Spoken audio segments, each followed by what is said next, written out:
Welcome to Brainish English Stories. Once upon a time, there was a man who lived near a big house and caught fish for the king's meals. One day, he went fishing but didn't catch anything. Just when he was about to give up, a head popped out of the water and said, "If you give me what your wife shows you at home, you'll catch plenty of fish." The man agreed, thinking it would bring him good luck. And indeed, he caught lots of fish afterward. But when he got home, his wife showed him their newborn baby.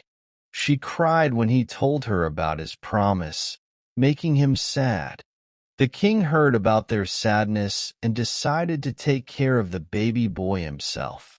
He raised the boy as his own son. As the boy grew up, he wanted to go fishing with his father. Though the king was hesitant, he eventually agreed. They had a great day fishing until the boy realized he lost his handkerchief. He went to search for it in the boat, but the boat started moving swiftly, carrying him far away to a distant white beach where he met an old man with a long white beard. "What's this place called?" asked the young man. "It's called Whiteland," replied the old man. Then he asked the young man where he came from and what he was doing. The young man explained everything. "Well, then," said the old man, "if you keep walking along the seashore, you'll find 3 princesses. They're stuck in the ground with only their heads sticking out. The eldest will ask for your help, but ignore her and the second one. Instead, go to the third one. She'll tell you what to do, and it'll bring you good luck." When the young man reached the first princess, she begged him to help her, but he ignored her and also passed by the second princess. He went straight to the third one. "If you do what I say, you can choose one of us 3, said the princess.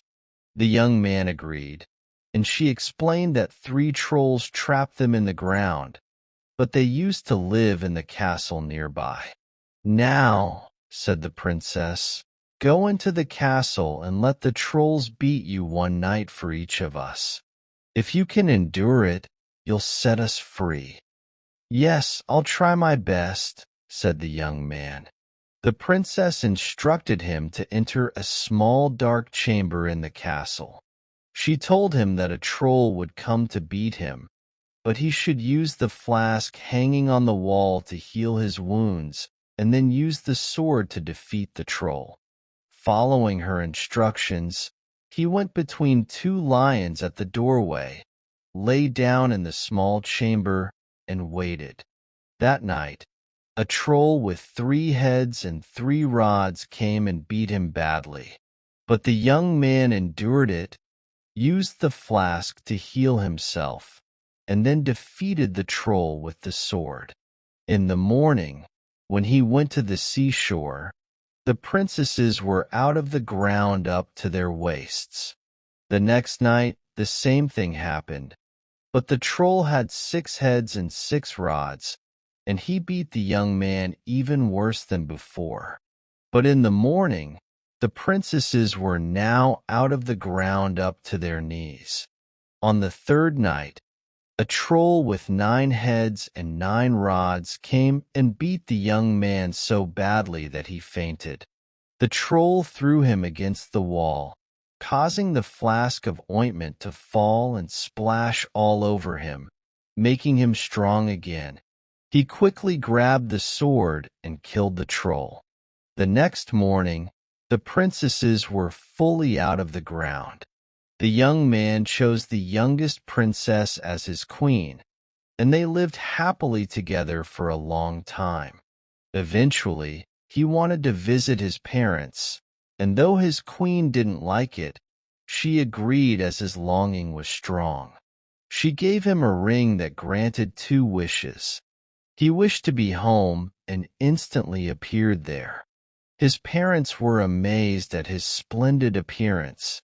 After a few days, his mother wanted him to go to the palace to show the king how great he had become.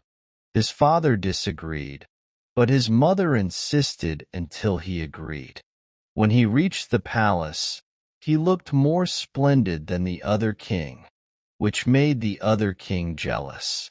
He challenged the young king, saying his queen wasn't as pretty as his. The young king wished his queen to be there, and in an instant she appeared. But she was very sad and said, "Why didn't you remember what I told you, and only listen to your father? Now I must go home, and you've wasted both your wishes." Then she tied a ring with her name on it in his hair, and wished herself home. The young king felt very sad and spent every day thinking only of how to get back to his queen. "I'll try to find Whiteland," he thought, and set out into the world. After walking for a while, he reached a mountain where he met a man who could control all the animals in the forest with a horn. The king asked where Whiteland was. "I don't know," said the man, "but I'll ask my animals." He blew his horn and asked them, but none knew. So the man gave the king a pair of snowshoes. "Wear these," he said, "and you'll reach my brother who controls all the birds in the air. Ask him. Then, when you're there, turn the shoes so the toes point back, and they'll come back on their own." The king followed the instructions and returned to the man's brother.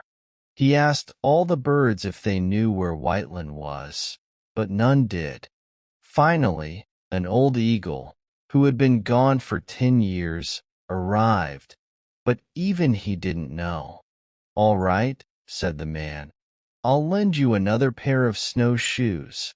Wear them, and you'll reach my brother, who controls all the fish in the sea. Ask him, but remember to turn the shoes around." The king thanked him, wore the shoes, and reached the brother who controlled the fish. After asking again about Whiteland, he turned the shoes around and returned. He asked the fish, but none knew except for an old pike. The pike said, "Yes, I know Whiteland well. I've been a cook there for 10 years. Tomorrow morning, I have to return because the queen, whose king is away, will marry someone else." The man gave the king advice, saying that nearby stood 3 brothers who fought over a hat, a cloak, and a pair of boots. With these items, one could become invisible and travel anywhere with a wish. The king thanked him and went to the brothers. "What are you fighting about?" he asked. "Let me try these things, and then I'll decide."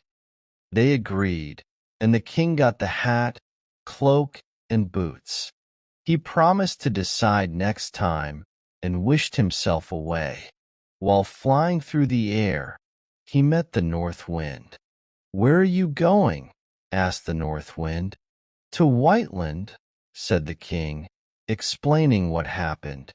"Well," said the north wind, "you'll arrive faster than me. When you get there, wait on the stairs by the door. I'll come in, and when the prince comes out, grab him, and I'll take him away." Just as the north wind said, the king waited on the stairs. When the north wind arrived, roaring and shaking the castle, the prince came out to see what was happening. The king grabbed him by the neck and threw him out, and the north wind carried him away. Once the prince was gone, the king entered the castle. At first, the queen didn't recognize him because he looked thin and pale from his long, sorrowful journey. But when she saw her ring, she was overjoyed. Then they had the rightful wedding, which became famous everywhere.